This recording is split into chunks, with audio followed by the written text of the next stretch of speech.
Hello, I'm Rachel and this is Kalkine's Daily Trending News. Now, average weekly ordinary time earnings for full-time adults was $1,838 in May. That's according to new seasonally adjusted figures released today by the Australian Bureau of Statistics. Now, the ABS head of Labour Stats, Bjorn Jarvis, says the annual increase of 3.9% or $68 a week represented continuing strong annual growth in average weekly earnings for full-time workers. Other than a brief spike in average earnings early in the pandemic, then lower paying jobs were particularly impacted. This is the strongest annual growth since May 2013. The recent rise in average earnings reflects strong wage growth in the education and training and healthcare and social assistance industries.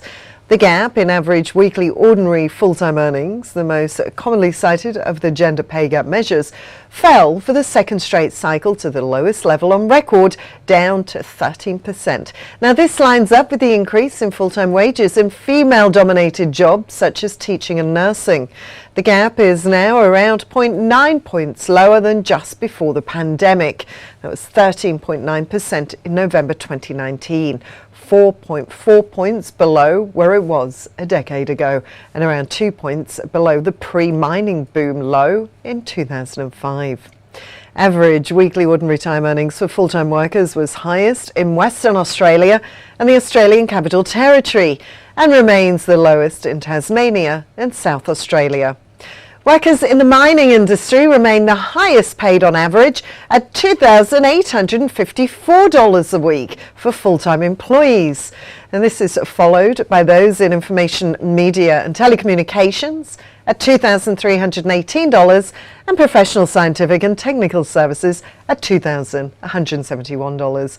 The lowest paid full-time workers on average are in the accommodation and food services sector and other services and industries. Average earnings for part-time employees also saw strong growth over the last year, and that was reflected in average earnings for all employees increasing by 4.1%.